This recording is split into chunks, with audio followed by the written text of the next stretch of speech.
What's up, everybody, and welcome back to another episode of V2 Sports. Now, before we get into the rest of the episode, I have an update to give y'all. All right, you might have noticed that our Instagram page has moved. Yes, we're growing, but we have moved and merged with an Instagram page named Team SEC. All right, nothing's changing. We're still going to be posting our normal stuff. He's still going to be posting his normal stuff, and we're going to be good to go. We are still aiming and striving to bring you the best possible content that we can bring you every day of the week, 2 to 3 posts a day. We understand that this past weekend it was very hectic for anything V2 related. You didn't get a graphic for Roundin bases, and you never got to see an article during the weekend because we were in the process of moving. It was very hectic for all of us, and we're still trying to get stuff finished. Y'all are going to hear this episode on Friday or Thursday. My bad. We're recording this the Sunday before. So thank you once again for sticking with us. Make sure if you have not followed the new page, you check out the old Instagram's account's most recent post. We are collaborated with a new page, and just go ahead and shoot us a follow. Same posts, same content, same people. So without further ado, it is Roundin bases, and we're going to go ahead and let Jackson take it away. All right, let's start off with one of the more boring games: Auburn versus Texas A&M. Texas A&M won a 2-1 game series, and Texas A&M really dominated this series. They had one game where Auburn just dominated, but we have to really start understanding how mid these teams are. There's a lot of tiers in the SEC, but I think we can both agree after watching this series, Auburn and Texas A&M both hit that level. Texas A&M, they've been inconsistent. They've been horrible this year. But Auburn, the injuries and the actual pure talent on the roster, I really don't think it's a top SEC level. And you could argue this is the worst team in the SEC right now. Healthy or not healthy, they just look that bad. Uh, what are your thoughts on it, Will? Auburn just doesn't have the players right now to compete against really anybody in the SEC that is worth their 2 cents. So that's really all I have on Auburn. I didn't really watch them this weekend to say how good they played or how bad they played. I didn't want to watch an injured team. Yeah. I mean, there was 2 to 3 players for Auburn that had a really good series this weekend, and after that, it was just kind of went downhill for Auburn. I mean, the SEC this year is up as far as talent, and that's kind of crazy thinking about the SEC baseball. You're thinking it's the most dominant conference for baseball. I mean, you could even compare it to SEC football with how dominant it is. So I just think, I mean, Auburn's not really a bad team. It's just they're in a conference that is just that good. If you put them in a different conference, they'll be a top 5 or 6 team in that same conference. So I just think they're just not on the same level as really what the other teams are right now, which that could change in the next couple of years, but right now it's just not showing. Okay, let's get into the battle of overrated, in my opinion, Florida and Tennessee. It's at Tennessee. Florida beat Tennessee 2-1, and Florida they've kind of been really good this year, but I still think they're overrated. I know it's at Tennessee, but Tennessee has not looked that good this year. Besides Texas A&M, they haven't won a single SEC series, I don't believe. Correct me if I'm wrong about that. But No, you're right. they've been absolutely on the struggle bus lately, and it's just really been a pain to watch Tennessee baseball. And it's like these two programs are at completely different links right now. Like Tennessee has been falling the past recent weeks, and Florida's been rising the last recent weeks. And with it being at Tennessee, you would think the home field advantage would give Tennessee something, but because of how bad Tennessee's been lately, it's just Florida took over. Florida dominated the pitching staff. They showed their depth. They didn't have amazing depth, but when they had their depth, they lasted long, 2, 3 innings, which was really good. That really rested the key guys, really gave them the win. They had really good starts from the. I'm trying to forget what the Friday guy's name is. Our Friday guy, Brandon Sprode, had a Yeah, really good start. And Brandon Sproat, he's one of the best pitchers in the SEC, and he's done phenomenal this season, and he shut down this Tennessee offense, and it was a really, really mid series, but Florida Florida took it. A lot of people thought they were going to sweep, but Tennessee run rolled them in the third game and showed how bad Florida's Sunday pitching is, and shows how low depth they have. And yeah, So for this series, you had all the power arms you could ever want for a series. Brandon Sproat, he's going to be sitting 96, 98, and he showed that the other night. Yeah, Chase Dolander, who's going to be in that mid to upper 90s echelon too. And you just saw in this series that just the struggles that Tennessee's had this year. Like Chase Dolander compared to last year, it's been a horrible year for him. I wouldn't say compared to last year, it's been horrible, but it's still above average. Like overall, it's still above average. Like he's Yeah. still going to be a top 5 pick in the MLB draft this upcoming year. It's just his first couple of innings are what gets him. And he's been missing up in the zone. So I don't know if it's more mechanics or if he's just leaving it up in the zone for people to hit. But you saw the other night, you leave it up. His release point of the ball looks funky this year. Yeah, that's why I think it's going high. You saw it this weekend with Florida. Like Florida's got one of the best lineups in the country. You leave the ball up to Caglione or Rivera, it's going to get put over the wall. And you saw it this weekend with Chase Burns, too. He left it over the middle of the plate to Caglione. He's sitting almost 500 feet. And I saw that. That was. I think the official number was 488. But that's one of the farthest balls hit this year. Might be the farthest ball. And then just Tennessee's hitting the first couple of games, too, were just non-competitive at bats. I mean, I think at one point Tennessee was 2 for 20 with runners in scoring position. You're not going to win many games like that.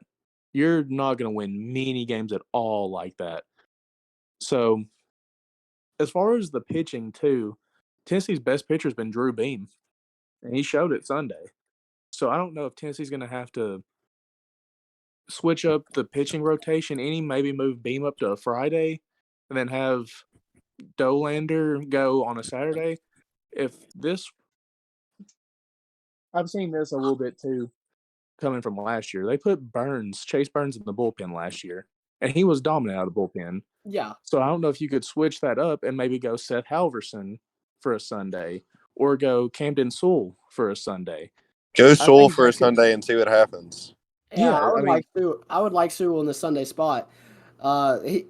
He's been looking really decent, and I would like to see him moved up and see Burns go into the bullpen, because you could really use him on key 2 innings on a Friday night, and then you could save him up and use him a Sunday when you really need him in a series. I think he'd be an incredible closer. Yeah, I agree. He had a crazy touch last season, and I think didn't he get moved to the bullpen last year after the injuries? After the injuries settled in, they were all back. He got moved down to the bullpen last season, right? They moved him to the bullpen, and his velocity went up because whenever he was starting, he was probably 96, 98, touching 99 to 100. Whenever he came out of the bullpen, he was 98 to 100. So his velocity went up whenever he came out of the pen. And I don't know if he's more comfortable going out of the bullpen or what. But if he's more comfortable coming out of the bullpen, do it. Because that would help the rotation even more. And that would create even more depth in the Tennessee bullpen that is already one of the best in the SEC. Yeah. I'm going to go into it's a 1-1 series. It was a tie. I'm doing this first. I know it was electric games, but I'm just saving it because it was a tie, and there was a lot better games than just ties, So let's go into South Carolina versus LSU at home. South Carolina had a home field advantage, and honestly, the first good start from Will Sanders all season. I mean, you found out Noah Hall has an injury, and he's out for 2 to 3 weeks, and that's your ace. He's out for 2 to 3 weeks, but you dominate LSU. You dominate their pitching. Who's their pitcher's name? This guy is Paul Skeens. He had 8 strikeouts, and you still hit 2 bombs off of him, making the score 3-1. Before the Will, you called it. You called the rain delay. Yeah, they couldn't play game 3, so it was 1-1. Hey, but what a performance by South Carolina. You could argue LSU played a great performance as well, especially in the game 2. I mean, they had a grand slam to take the lead. Tie the game. Then they took the lead in the the top of the ninth. I'm Me messing up, weather, my bad. man. But I think Cade Austin was really the LSU victory in this series. He gave up the grand slam Tough. and was a key player in LSU's victory. Game 2. All This was a me tie. weather, man. This was a tie. Who do you guys think looked better this series? That's the only question I can ask. I think personally South Carolina looked better. South Carolina this year, I was kind of skeptical because the first part of the year they were playing teams that, let's be honest, they're not on the same level as like some other mid-majors that could like pretty much put up a fight like a Grand Canyon or a Campbell or a Coastal Carolina. But they showed this series that they are a top 10 team in the country this year.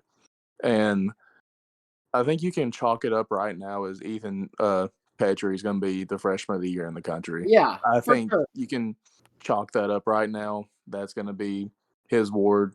Hey, And when if you're he hitting more messes home up, then he does. But right now, you can chalk it up as the freshman of the year in the NCAA.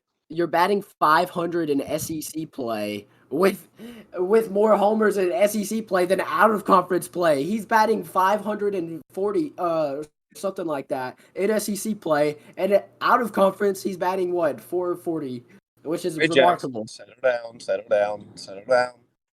Okay, let's move on to a more competitive series. Because it was a win, actually. Mississippi State won their first series over Alabama, and Mississippi State, low-key, has looked pretty decent lately. They haven't looked like the worst SEC team we've seen, and it really looks like it's either Alabama or Auburn for the worst SEC baseball team right now. Georgia, it could have been there, but we'll get into that later. So, what are your thoughts on the Mississippi State-Alabama series? I know most people... Well, Mississippi State still might be the worst team in the SEC. They just played the worst coach team in the SEC this week. Hey, it was at Alabama they won. You got to give them credit at some point. I don't know. Alabama started off so well, and then you're getting into a point now where Alabama just starts to crumble a little bit. And I mean, Alabama has recruited some really good players over the last couple of years. Jarvis, their shortstop, he's a really good player. Zane Denton, who transferred to Tennessee this past year, he's a really good player. He was a really good player for Alabama. Andrew Pinckney, he's there too. He's really good. Is it Matt Gassetti? He's their catcher. He's had a really good year so far. So I just don't understand what's going on with the team for Alabama, because I mean they have talented players. I don't know if coaching it's just staff. You think it's Bohannon?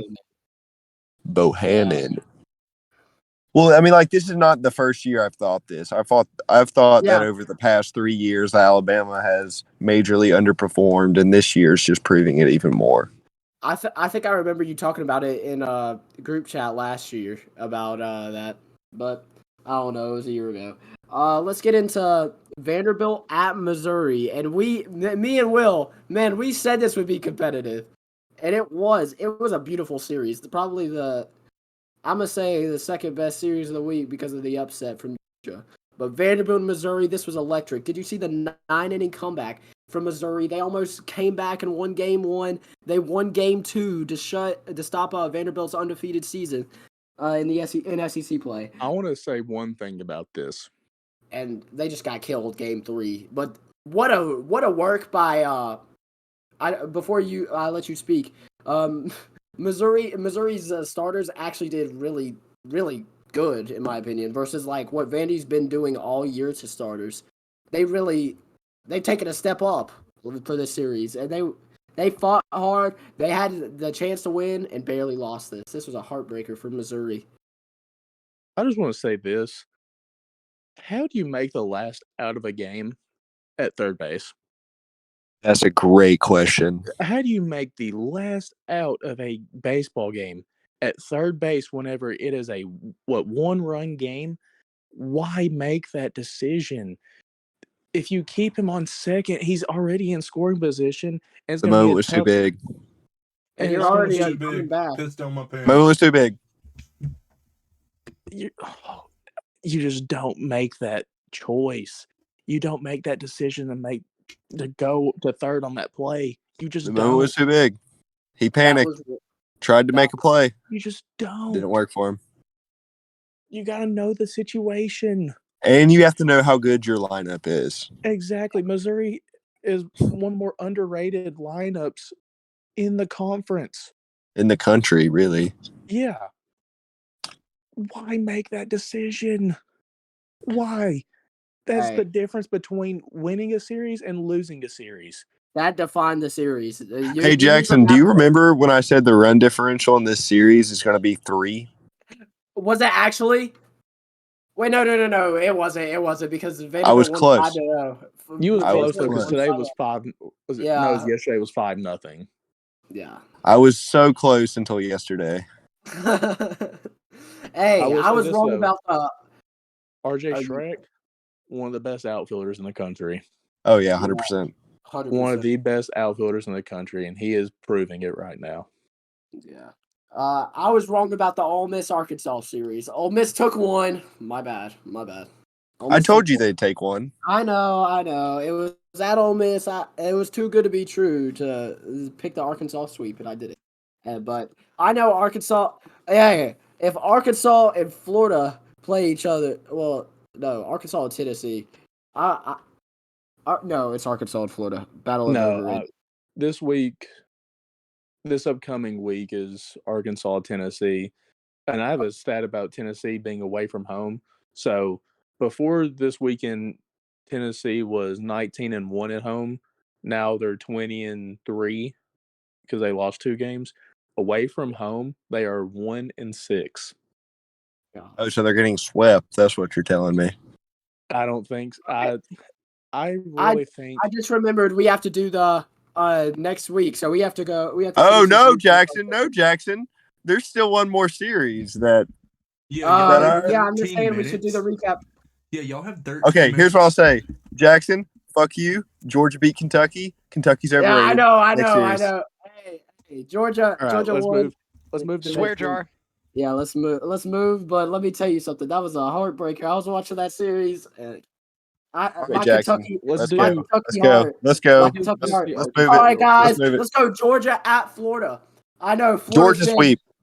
Florida's been messing up. Georgia beat hot Kentucky. It was at home. And guess what? Georgia is only taking one. So I'm going Florida 2-1. Yeah, Florida's winning 2 out of 1. And Georgia sweep. Oh, Okay. Parks Harbor Okay. Parks Harbor revenge series. Now, probably the most weirdest matchup, probably Texas A&M at home to Missouri. I got Missouri with the upset 2-1 in the series. this ain't an upset. It's gonna be Missouri taking the series. I'm going sweep on this one. I'm gonna have to agree with other Will here and pick the Missouri sweep. Let me tell you something. Missouri, they've been inconsistent, but I think they're gonna be like a sleeper team in the tournament, if you know what I mean. They just really have that like power in the lineup, and they really match well against Texas A&M, and that's why I think. So I'm gonna get into the best 2 series for last. So let's get into Ole Miss at Mississippi State. Mississippi State's taking 2 out of 3. Honestly, book it. It's at home. The cowbells are going to be ringing. Football James 17 is going to go wild. And Mississippi State will take the sweep at home to Ole Miss. Wait a minute.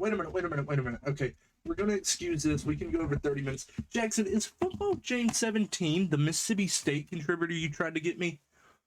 No. Yes, it was. No. Yes, it was.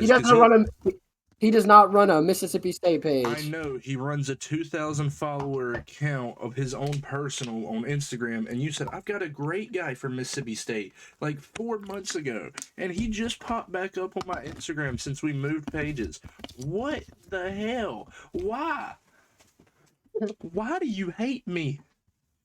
All right, guys, it's time. The worst series in Alabama, Auburn at Alabama. Oh goodness. I know, guys. Auburn wins 2-1.